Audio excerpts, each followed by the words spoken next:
Dive into the world of flavors and delight. Every drop brings health and fuels our fight.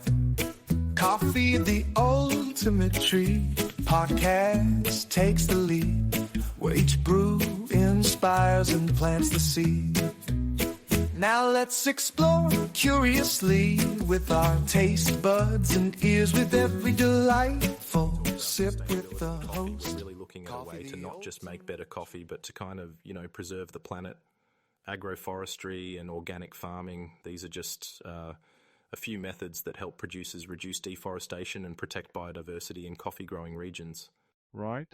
And it's not just about saving the environment, These practices actually improve the coffee itself, like flavor-wise. That's the part that amazes me. Absolutely. You see, practices like shade-grown coffee, where coffee is cultivated under a canopy of trees, not only support ecosystems but also enhance the bean quality. A good example of this would be regions like Brazil's Cerrado, Mineiro. Farmers there are producing beans with these incredible unique flavor profiles that customers are really drawn to. Wait, so under trees you get better coffee? That's wild. It is. The trees regulate the temperature and humidity, allowing the beans to mature slowly. That slower process, well, it develops richer flavors in the coffee. Plus, it's so much better for wildlife around these farms. And I bet consumers just eat that up or drink it up, right? They do. See, there's an increasing demand for ethically and sustainably produced coffee.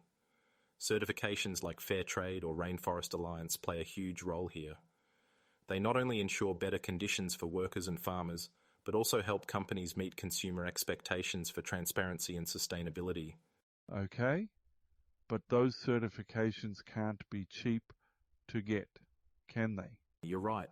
There's an upfront cost, sure. Farmers might need to adjust their methods, to meet the standards. But the payoff? That comes in the form of premium pricing and wider market access. Think of it like an investment in credibility and long-term growth.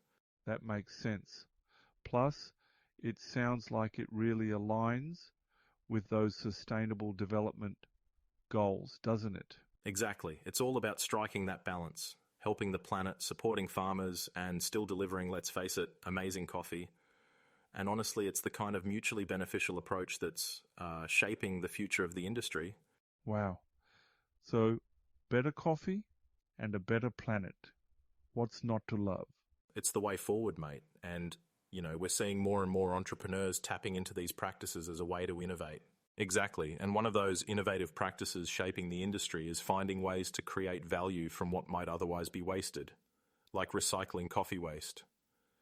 Take coffee pulp, for example, a byproduct from processing.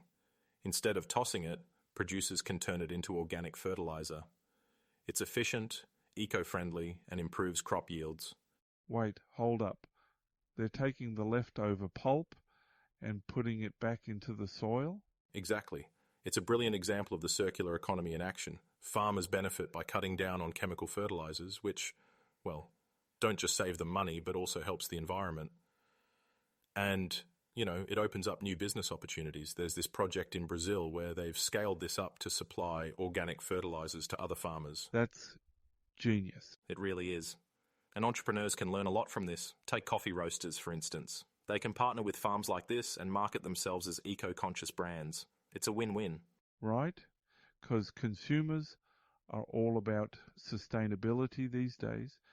But let's say I want to start a coffee brand. How do I make sure the beans I'm sourcing are, up to scratch? Good question. The tricky part is finding suppliers who practice sustainable farming methods. You've got options like regenerative agriculture or agroforestry, methods that preserve biodiversity and reduce environmental impact. But the key is research. Look into certification programs like Fair Trade or Organic. These give you a clear indication that the beans were grown sustainably and ethically.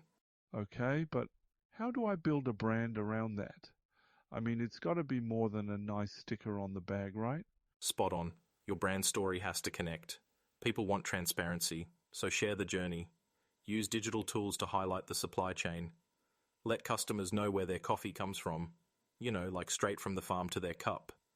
When they see the effort and ethics behind it, they don't just buy coffee, they buy into the mission. Right? It's like selling the experience, not just the product. Exactly. And it's powerful, Brian. I've seen small brands build huge followings simply by being genuine about their commitment to sustainability. They're not just selling delicious coffee, they're selling trust. And that goes a long way in today's market. Makes sense.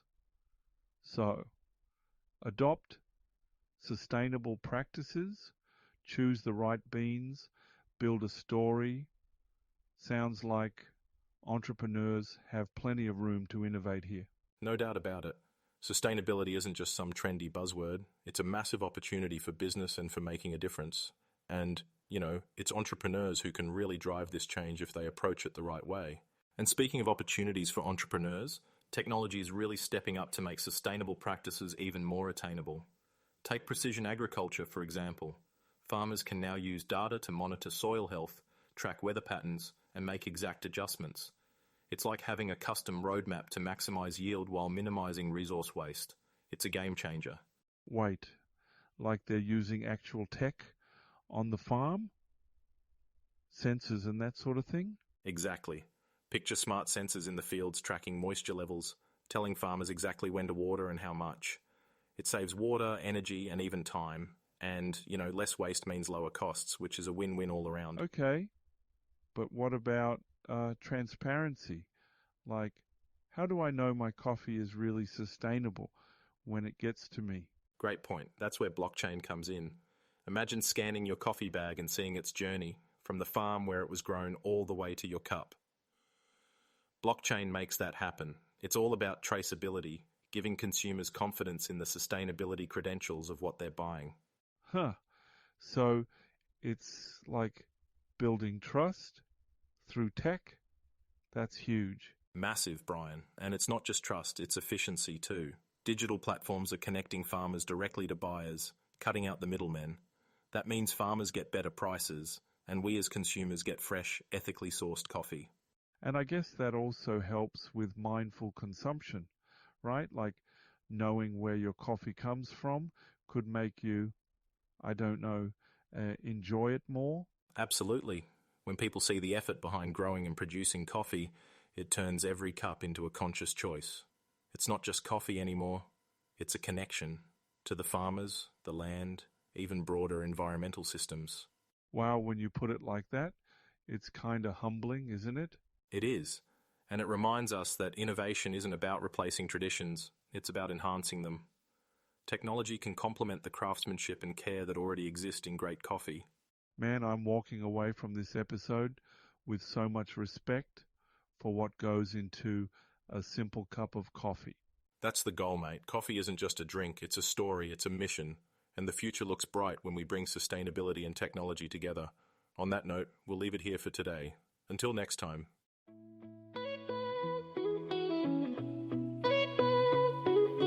Thanks for tuning in, it's really sweet.